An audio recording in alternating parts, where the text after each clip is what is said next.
These approach helps students process information more effectively and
on topics, concepts, or activities. So diri is imong kita i-divide ang lesson. For example, kita is buwan ato ang ipaagi ato ang lesson sa mga play.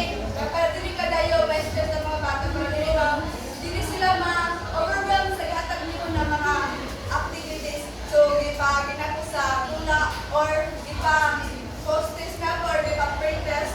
Nga na mga way para dili gali sila ma-stress kadayo para di sila kaya mapugatan sa ato ihatag ng mga activities or mga studies. So number 3 is introduce chunking strategies is use techniques like summarizing, outlining, or organizing information into categories to help students grasp the content more easily. So dali ano ma-apply na to mga summarize mga content kapag mag-report na like magkatagpat sa mga internet or sa mga libro, di ba ito i-summarize ito lang ikuha ang importante na mga idea or information kaya para nasa hirap ang mga katsyo ng mga bago niya, hindi lang nag-lesson o explain nila ako sa buta-buta kasi nga ikasikaso. One is sa number 3 sa introduce chunking strategies. And then sa number 4 is engage with each chunk. And they present each chunk of information using various instructional methods such as lecture, schedule, multimedia, presentation, or hands-on activities. So dali ay sapuan ko sa pag-ipan kita sa future childhood educator mas makalearn ang bata pag atong ipili ang multimedia kanila pag atong ipang-play ang left ko ang lesson sa TV mas dali makakatch up ang mga bata kunya mas dali nilang sabtan na pinagmahagulog sila diba dali alas na makamemorize pa mismo na doon nakita nila so mas effective ang multimedia sa ako sa future educator sa mga bata. And then number 5 is provide practice opportunities. So provide practice opportunities is after presenting each chunk gives students opportunities to practice and apply what they learn to exercise discretion. So dili na sa number 5 is ma-provide na kaon mga evaluation or mga assessment na imong pa-answer sa mga bata kung nakasabot pa din sila sa imuhang gigatap na lesson. Next number 6 is feedback and assessment. So of course, kung na-adri kung saan nakuha nila din sa provide practice opportunities is ano i-feedback sa mga bata kung saan ilang kung saan result nilang kung saan result sa ilang gigatap na activity o niya para pamagi sa feedback for assessment. May improve kung ako sila nagkulang kung sa ilang kuhan niya para magkasunod kaya na nila mansira may ma-perfect nila kapag ihatag ng mga activities or assessment. Okay na sa kuhan? Yes, teacher. Okay, micro-teaching, please read one. Micro-teaching involves delivering a short, focused lesson to a small group of peers or students. It provides opportunity for teachers to practice teaching. Take elements of micro-teaching. 1.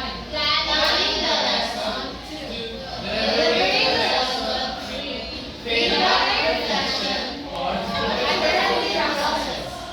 Right. So, dito sa micro-teaching is, ang mga example anis, itong na-demo, bago na nag-demo, di ba? One step, kanang practice ninyo para makaibalin ng pagayo sa ano mag-teach yung mga bata. So, aside sa mag-demo, is first 15 marks at every Sunday, di ba, nagtuturo ka sa small group of peers. O sa mga yan na.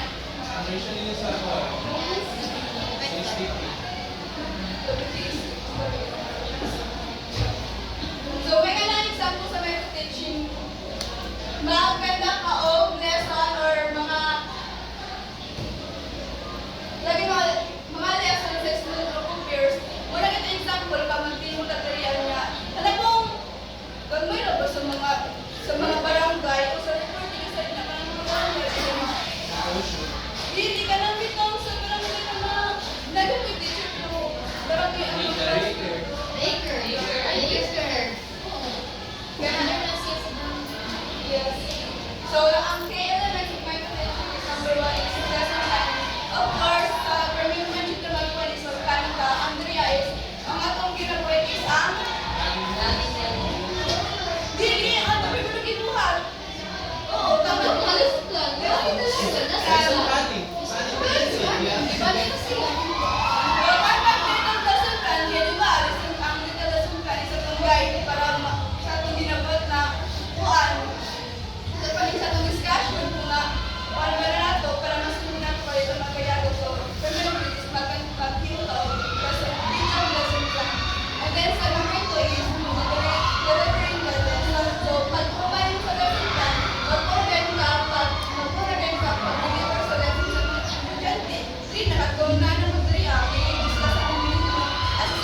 para mas dali nila masabta ng lesson.